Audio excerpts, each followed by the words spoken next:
इनते मिलो कार्यक्रम में यहाँ हम आज सिधौली के क्षेत्राधिकारी से ने मिलवावे जा रहे हैं ना। देखिए, जीरो रिपोर्ट का सीधा समझ कोई भी नंबर ना होना। उसे जब पता पड़ता है कि मेरे साथ में बीकेटी में घटना हुई थी तो वो थाना सिधौली में आके उसे दर्ज करा सकता है।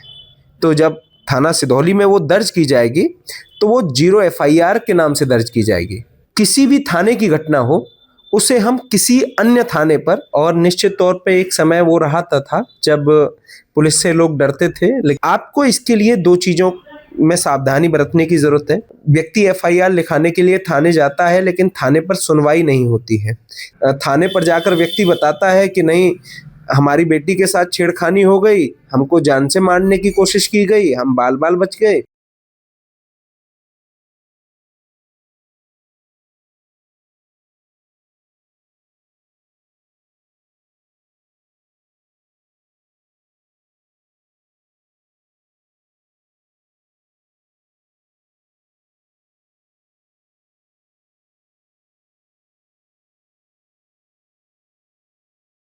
तो भैया सब जने चीन गए हुई हो, हम आए गए आज हन सिधौली क्षेत्राधिकारी कार्यालय में यहाँ, और बीटीवी में यहाँ जो एक बहुत बहुचर्चित कार्यक्रम चलत है इनते मिलो कार्यक्रम में यहाँ हम आज सिधौली के क्षेत्राधिकारी से ने मिलवावे जा रहे हैं। और इनते जो है हम इनते मिलो कार्यक्रम में यहाँ कई विषय पर बात करब, और खासकर जो है नागरिक सुरक्षा और नए कानून, कई प्रकार के अपराध जो जन जागरूकता से ने संबंधित हैं, वही विषय पर हम बात करें। चलिए सर, हमारे चैनल पर आपका बहुत बहुत स्वागत है।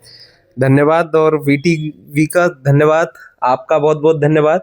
और खास करके सिधौली की जो आम जनता है, जो लगभग जो है सभी सरकारी दफ्तरों से दूर रहती है, मैं उम्मीद करूंगा कि यह जो आपका कार्यक्रम है वो उन सिधौली की जनता के लिए बहुत लाभदायक हो। सर, सबसे पहले हम आपसे ने पूछा चाहते हैं कि जैसे आम नागरिक जौन हैं, अगर कोई उनके साथ आपराधिक कृत्य होते या कोई घटना हो जाते, थाना क्षेत्र में वह क्षेत्र नहीं आवत है और वो थाने में पहुंच जाते, तो वो का मतलब जीरो रिपोर्ट का है। सबसे पहले ई पर आपसे ने थोड़ा जानना चाहिए। देखिए, जीरो रिपोर्ट का सीधा समझ कोई भी नंबर ना होना। जी।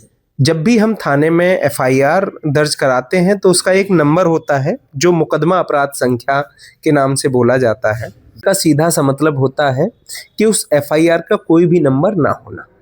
जब भी हम एफआईआर दर्ज करते हैं तो उस पर एक एफआईआर नंबर होता है जिससे हम मुकदमा संख्या भी बोलते हैं, और जब वह घटना उस थाने की नहीं होती है तो उस थाने में उसका कोई नंबर दर्ज नहीं किया जाता, तो उसे हम जीरो एफआईआर बोलते हैं।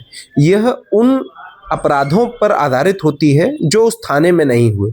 उदाहरण के तौर पर, कोई व्यक्ति जब लखनऊ से सिधौली आ रहा हो और बीच में बीकेटी पर उसके साथ में कोई घटना हो जाती है, तो अपनी उस घटना को वह थाना सिधौली में आकर जब वो यहाँ आ जाता है, और यहाँ आने के बाद में उसे जब पता पड़ता है कि मेरे साथ में बीकेटी में घटना हुई थी, तो वो थाना सिधौली में आके उसे दर्ज करा सकता है। तो जब थाना सिधौली में वो दर्ज की जाएगी तो वो जीरो एफआईआर के नाम से दर्ज की जाएगी। यह एफआईआर लखनऊ जनपद के थाना बीकेटी में ऑटोमेटिकली पहुंच जाएगी, और वहां इसे मुकदमा अपराध संख्या दर्ज कर नई एफआईआर उसी एफआईआर पर तर्ज पर दर्ज कर दी जाएगी। इसका मतलब ये है कि जो एफआईआर दर्ज करने वाला व्यक्ति है उसे बीकेटी थाना एफआईआर दर्ज करने के लिए नहीं जाना होगा। अर्थात कहीं भी पूरे भारत में किसी भी थाने की घटना हो उसे हम किसी अन्य थाने पर भी दर्ज करा सकते हैं, तो ये जीरो एफआईआर कही जाती है। अच्छा सर, एक बात और है कि ऑनलाइन आज के समय में थोड़ा ऑनलाइन चीज़ें ज़्यादा हो रही हैं, और कई बार जो गांव के व्यक्ति हैं जो पढ़े लिखे ज़्यादा नहीं हैं, वो लोग थाने के चक्कर लगावत हैं, वहाँ पर हैं थाने में तमाम जने तमाम तन के लोग टहला करते हैं, और कुछ लोगन काम हो जाते हैं जो वास्तव में दबे कुछ लोग हैं, वो थाने तक पहुँचे में डरान करते हैं है ना, कोई एक आदमी के यहाँ जरूर लेके जी हैं। तो उन लोगन के लिए अब नए कानून में यहाँ इस कौन चीज़ है कि वही लोगन के यहाँ थाने में यहाँ कुल मिलाई के यहाँ जो है पुलिस के यहाँ जो है अपराधी डरें और आम जनता न डरे। कुछ ऐसा का मामला है कि आज के समय में आप क्या संदेश देना चाहते हो आम जनता के हैं कि अब जो है वो पहले की जो पुलिसिंग रहा है वह नहीं, वो अब के नए कानून भी बन गए हैं, तो उमा जनता के लिए कौन फायदे की चीज़ है? देखिए, नए कानून जो है आज वर्तमान में जो वर्तमान समय की आवश्यकता को ध्यान में रखते हुए बनाए गए हैं और निश्चित तौर पे एक समय वो रहा था जब पुलिस से लोग डरते थे, लेकिन मैं आपको आश्वस्त करता हूँ कि पुलिस से डरने की नहीं, उनसे बात करने की ज़रूरत है। आपके साथ अगर कोई घटना हुई है तो आप बेझिझक थाने जाइएगा और थाने पर जो कर्मचारी हैं, जो अधिकारी हैं, थानाध्यक्ष हैं, उनसे आप बताइएगा कि मेरे साथ में ये घटना हुई है।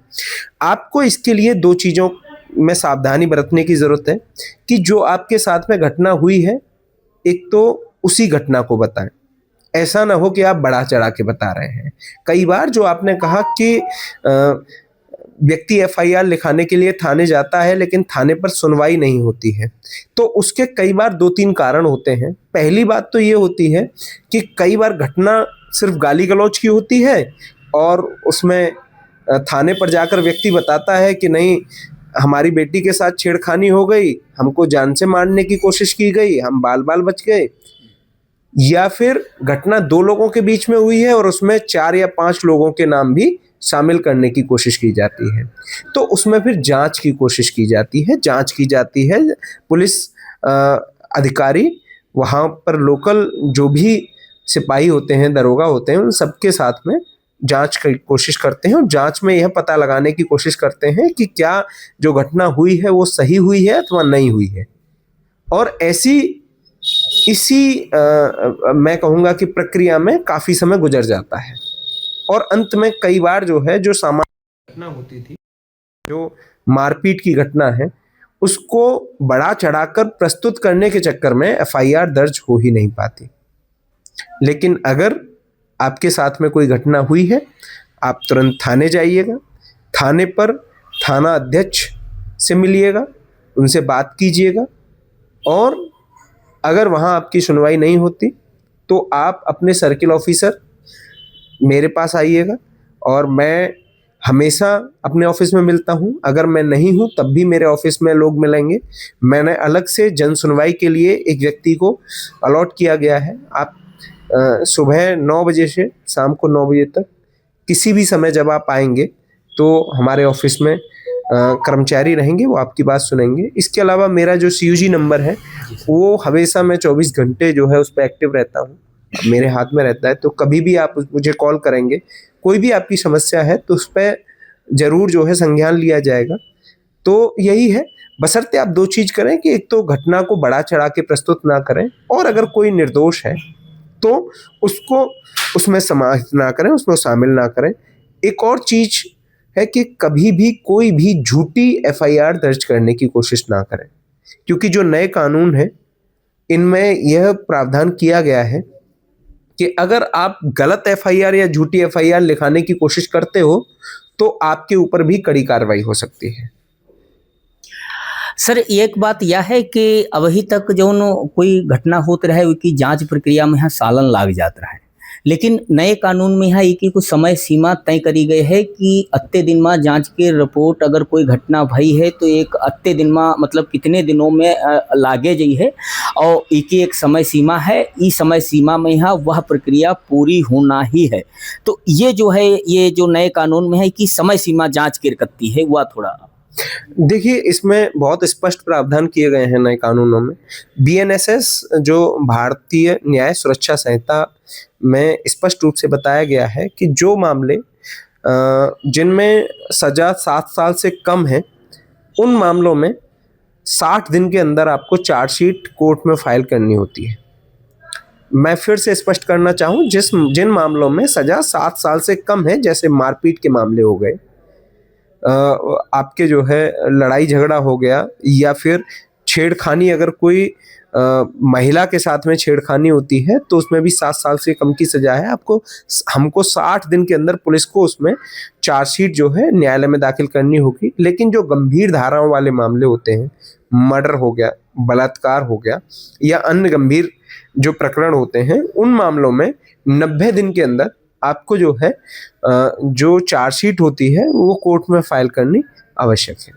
तो स्पष्ट इसमें प्रावधान किए गए हैं और ये इसीलिए किया गया है कि जो देरी होती थी खास करके विवेचना के समय में, उसको जल्दी से जल्दी एक टाइम बाउंड तरीके से उसको उस प्रक्रिया को पूरा किया जाए।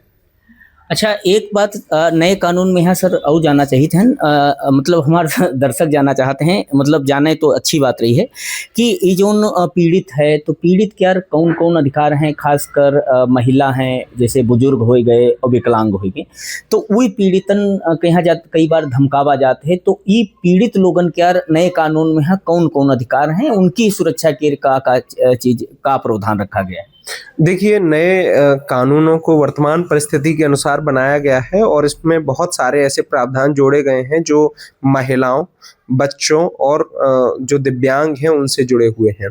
अगर मैं महिलाओं की बात करूं तो महिलाओं को मृत्युदंड तक की सजा का प्रावधान इस नए कानून में दिया गया है, जो कि पहले नहीं था। जब भी कोई महिला संबंधी अपराध होता है तो उस पर मृत्यु दंड तक का प्रावधान अब है। अगर कोई गैंगरेप होता है या कोई हीनियस क्राइम इस तरह का करता है या कोई नाबालिग बच्ची के साथ में कोई बलात्कार जैसी घटना होती है तो उस पर मृत्यु दंड तक का प्रावधान है। दूसरा, कई सारी और संरचनात्मक प्रावधान किए गए हैं, जैसे कोई भी महिला होगी उसके सम्मान के साथ में उससे बात करना। कोई भी पुलिस अधिकारी जब उसका बयान लेगा तो पहला तो ये है कि उसकी सुविधा के हिसाब से बयान लिया जाएगा।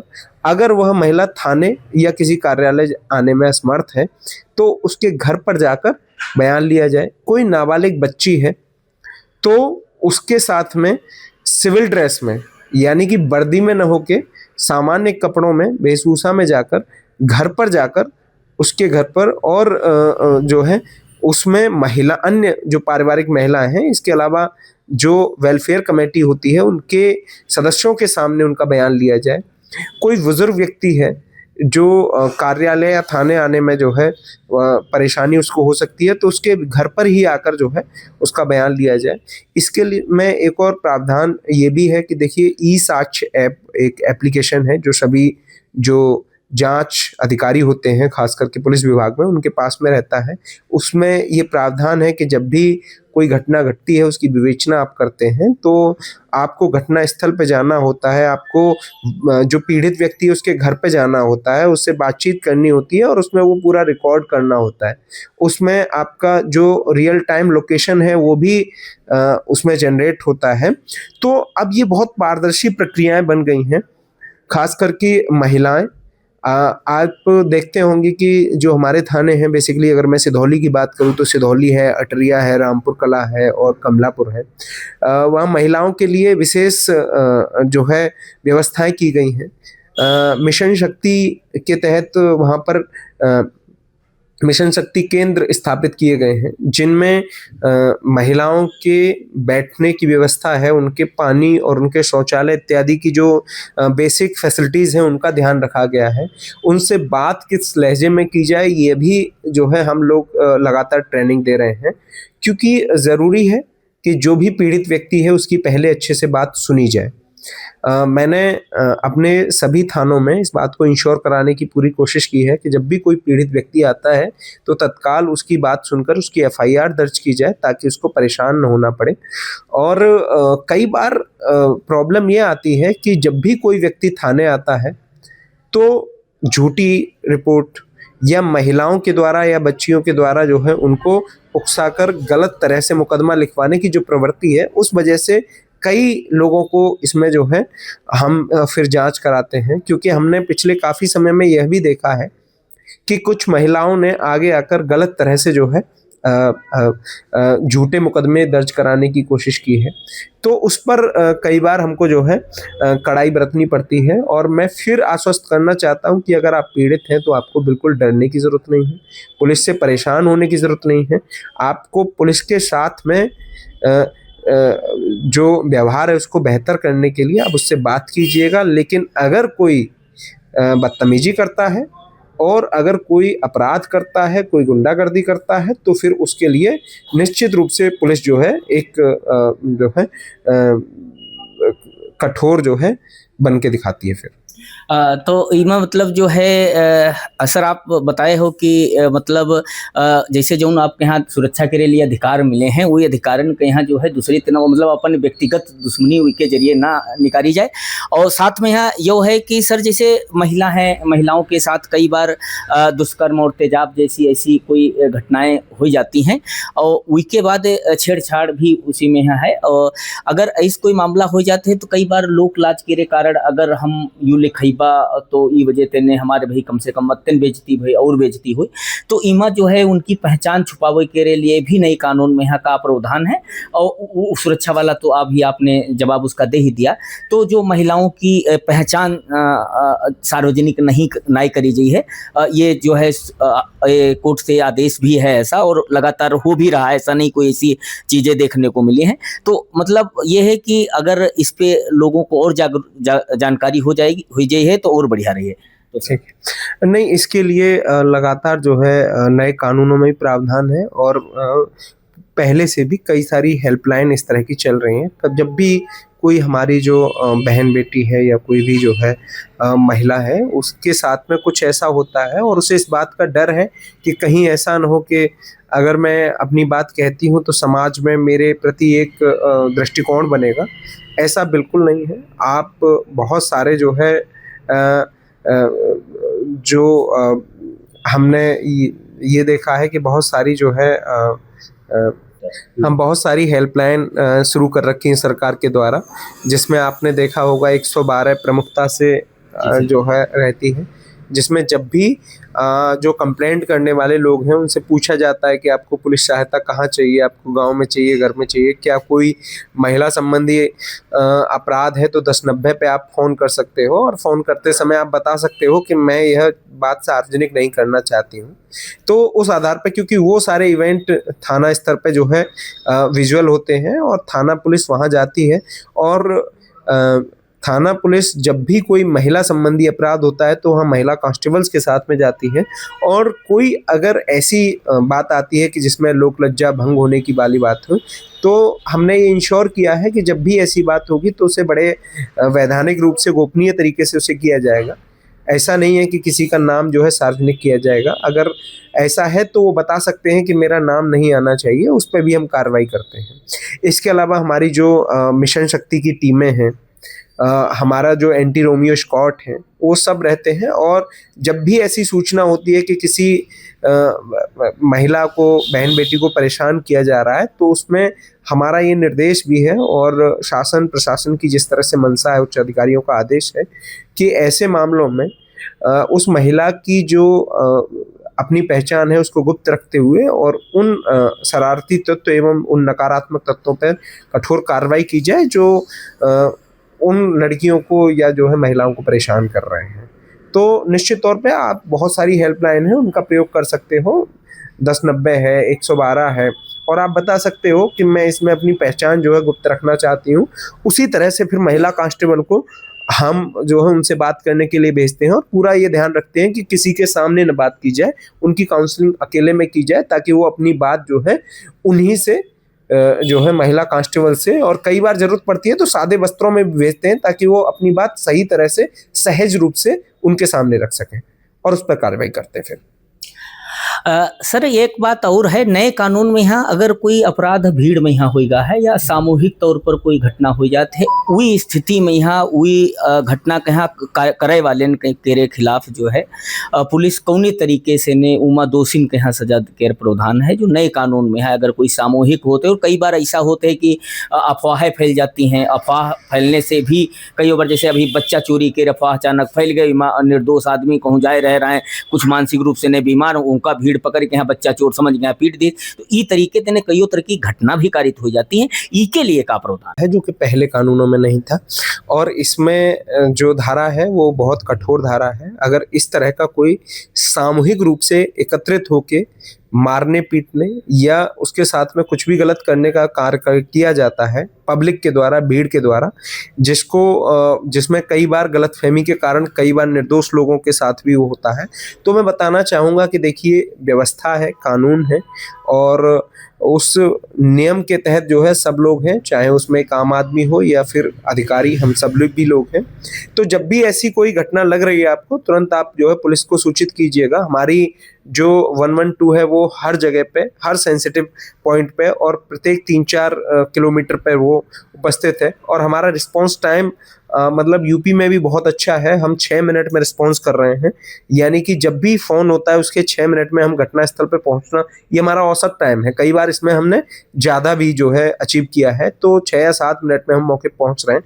तो अगर कोई ऐसी घटना होती है तो पुलिस को सूचित कीजिएगा ताकि पुलिस मौके पे पहुंच के उसकी सच्चाई का पता लगा सके। ऐसा नहीं है कि सब एकत्रित होके किसी के साथ में कुछ गलत करते हैं, किसी को मारते हैं, पीटते हैं, तो फिर उसके लिए कड़े प्रावधान है और फिर कठोर दंड का भी प्रावधान है। अगर मॉब लिंचिंग, भीड़ के द्वारा किसी व्यक्ति को पीटना या मारना, उसमें बहुत कठोर जो है दंड की बात कही गई है और उसमें फिर जो है हम सभी को चयनित करके फिर जो है उसमें कार्रवाई करते हैं।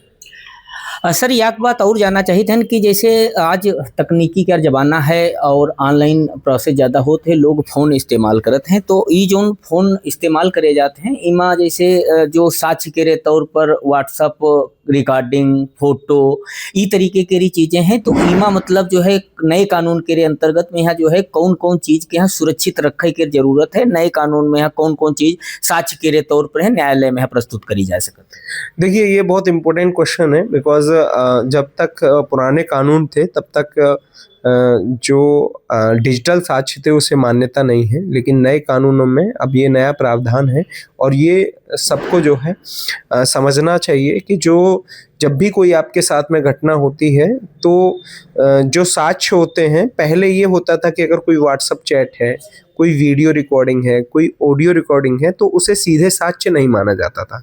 उसे ये सोचा जाता था कि यह जो है हो सकता है बना लिया गया हो, इसे क्रिएट किया गया हो, लेकिन अब ऐसा नहीं है। अब चैट होती है, वीडियो रिकॉर्डिंग होती है, कोई ऑडियो रिकॉर्डिंग होती है, कोई जो है वॉइस मेल है या किसी भी तरह का जो है कम्युनिकेशन है, उसमें कुछ भी ऐसा है तो उसे मुख्य साक्ष्य माना जाएगा, उसे डिजिटल साक्ष्य माना जाएगा।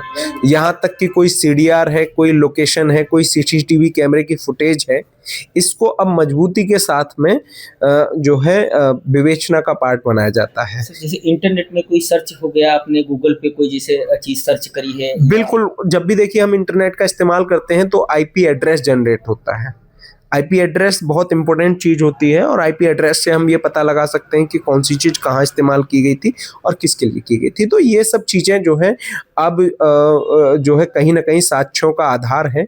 जो भारतीय साक्ष्य अधिनियम है जो वर्तमान में प्रचलित है 2024 के बाद से, इसमें इसको जो है मुख्य साक्ष्य माना गया है। आपको यह भी बताना चाहूँगा कि जो लोगों के बयान होते हैं, कई बार हम ये सोचते हैं कि वो गलत भी हो सकते हैं, क्योंकि वह हो सकता है कि लोभ लालच में उसको झूठे बयान भी दे सकते हैं। लेकिन जो डिजिटल साक्ष्य है, खास करके जैसे मैंने बताया कि व्हाट्सएप चैट है या कोई इंस्टा चैट है या कोई व्हाट्सएप ईमेल है या कुछ भी है, कुछ भी जो आपके फ़ोन में जो जनरेट हो रहा है, उसे मुख्य साक्ष्य माना जा रहा है। जब भी आपके साथ कोई घटना हो तो ऐसे साक्ष्यों को अपने पास मोबाइल में रखें और उनको नष्ट ना करें, क्योंकि यह जब न्यायालय में भी कार्रवाई होगी उसमें यह साक्ष्य बहुत महत्वपूर्ण भूमिका निभा सकते हैं। सर एक बात यह है कि जैसे नए कानून में है गिरफ्तारी जोन होते सबसे महत्वपूर्ण चीज़ है या कि मतलब उमा जो है कितने समय तक जो अभियुक्त गिरफ्तार करा गया है मजिस्ट्रेट के सामने कितने समय में है वो प्रस्तुत किया जी। और अगर पुलिस ने कोई पुलिस किसी भी अभियुक्त को गिरफ्तार करत है तो उनके परिवार को भी मतलब सूचना देना जिम्मेदारी, जैसे मान लीजिए कहीं से है और उसके ताकि उसके डिफेंस जो भी हो सके, तो ये क्या गिरफ्तारी का प्रोसेस क्या है नए कानून में? नहीं, बिल्कुल निश्चित तौर पे जब भी पुलिस किसी को गिरफ्तार करती है तो 24 घंटे के अंदर उसके परिवार को या उसके जो परिवार में जो भी उसके गार्जियन हैं उनको सूचित करना बहुत ज़रूरी है। 24 घंटे के अंदर ही उन्हें मजिस्ट्रेट के समक्ष प्रस्तुत करना होगा और ये कारण बताना होगा कि हमने क्यों गिरफ्तार किया है। इसके अलावा एक और इम्पोर्टेंट चीज़ है कि जब भी किसी की गिरफ्तारी होती है तो उसका सर्च किया जाता है, जिससे का वीडियो बनाया जाता है। लेकिन कई बार ऐसा होता है कि अचानक से कोई अपराधी अगर मिल जाए तो उसे पकड़ना बहुत इम्पोर्टेंट हो जाता है, ठीक है। तो लेकिन फिर भी उसमें गिरफ्तार करते समय उसकी सर्चिंग करना यानी कि उसकी तलाशी लेना बहुत ज़रूरी है। तो अब जब भी किसी व्यक्ति को गिरफ्तार किया जाएगा, सबसे पहले उसकी तलाशी की वीडियो बनाई जाएगी, साथ ही उसको जो है 24 घंटे के अंदर मजिस्ट्रेट को के सामने लाया जाएगा। और तीसरी बात कि जब तलाशी उसे गिरफ्तार करके तलाशी ली जाएगी, इसकी सूचना जो है उसके परिजनों यानी कि उसके गार्जियंस को भी दी जाएगी।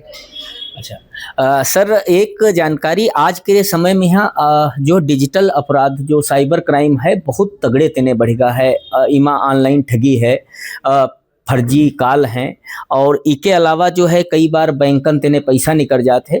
और एक आज के समय में यहाँ एक हनी ट्रैप वाला जो मामला चला, देखो हनी ट्रैप हम बताए दी थोड़ा जो हमका जानकारी है।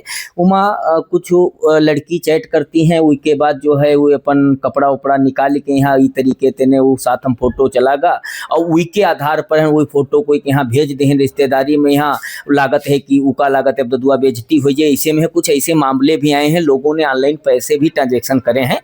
तो वो ये जो आज के समय में यहाँ सर आपसे ने यूँ पूछा चाहिए थे इमा जो है अगर कोई व्यक्ति इका शिकार हुए तो पहले नंबर पर वो कैसे बचे, और अगर कौनो घटना हो गए है तो पुलिस तेने इका अस्थाई समाधान का है। दोनों चीजें, अगर जागरूक आदमी हो जाए तो इका शिकार नहीं हुई, अगर मान लो घटना हो गए है तो आगे एक प्रक्रिया का करी जाए। और ये जो है ज्यादातर लोगों के साथ होते है। अब ये बात ज्यादातर लोग शेयरों नहीं कोई के बीच में करे चाहते हैं, अगर बताई बात वो बेइज्जती हुई। तो यह जो एक बहुत बड़ी समस्या आज मतलब जो आदमी फेसबुक व्हाट्सएप और यूट्यूब चलाओ तो समस्या बनी है। ई पर सर आपसे नहीं, बिल्कुल जो आज के समय में हम सबके लिए जो साइबर अपराध है वो एक चुनौती के रूप में है। और ये देखने में मिल रहा है कि जितनी घटनाएं जो है सामान्य रूप से नहीं होती हैं, उससे ज़्यादा अधिक घटनाएं जो है हम देख रहे हैं कि साइबर के माध्यम से हो रही हैं। खास करके जैसे आपने कहा कि पैसों के ट्रांजैक्शन को लेके कई बार जो है धोखाधड़ी होती है। इसके अलावा कई बार आपके फ़ोन पे मिस कॉल मार के कोई आपके अकाउंट से पैसे जो है ट्रांजैक्शन कर लेता है। इसके अलावा बहुत सारी ऐसी जो है वीडियो कॉल्स आपके पास में आती हैं, जिसमें आपको बाद में पता पड़ता है कि उसमें आपको जो है एक अलग फ्रेम में दिखाया गया है और फिर आपसे डिमांड की जाती है पैसे की। तो निश्चित तौर पे पहले अवेयरनेस की अगर मैं बात करूँ तो ज़रूरी है कि अपने मोबाइल फ़ोन में कुछ सेटिंग्स हैं उनको जो है आप जो है ठीक कर लीजिएगा। मैं इसके लिए एक अलग से वीडियो बना दूंगा कि कौन कौन सी सेटिंग्स होती हैं। दूसरी चीज़ आप जो है क्या करेंगे कि अपने मोबाइल फ़ोन में कोई भी एप्लीकेशन बिना जो है जानकारी के ना जो है डाउनलोड कीजिएगा। ऐसा ना हो कि आप कोई गेम या वैसा एप्लीकेशन जो आपको लग रहा है कि अनयूज़ है बट आप उसे जो है फिर भी डाउनलोड कर ले रहे हैं। कोई भी ऐसी फाइल जो आपको नहीं लग रहा कि इसकी ज़रूरत है उसको डाउनलोड कीजिएगा, तो आप मत कीजिएगा। तीसरी चीज़, जब भी आपके पास में कोई कॉल आता है और वो आपको दिख रहा है कि स्पैम कॉल है तो आप उसे मत अटेंड कीजिएगा।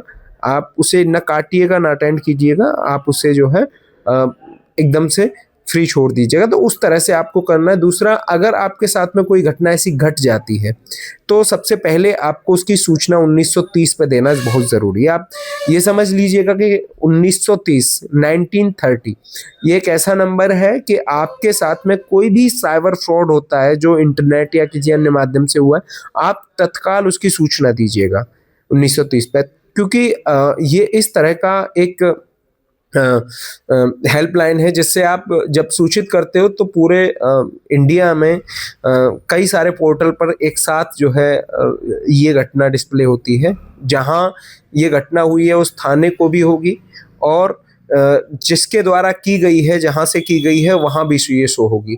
तो सबसे ज़रूरी है कि 1930 पे आप तुरंत डायल करें और अपना, अगर आपका पैसा गया है तो ट्रांजैक्शन आईडी को आप बताएं, और वो बताने के बाद में आप अपने थाने से संपर्क करें, और थाने से संपर्क करने के बाद में अपने पैसे को फ्रीज करा सकते हैं। मैं आपको बताना चाहूँगा कि इसमें क्योंकि ये डीजीपी सर की 10 प्रमुख प्राथमिकताओं में से जो है बहुत महत्वपूर्ण है, और सर लगातार इस पर जो है मॉनिटरिंग कर रहे हैं। हम सबको भी दिशा निर्देश दिए जा रहे हैं।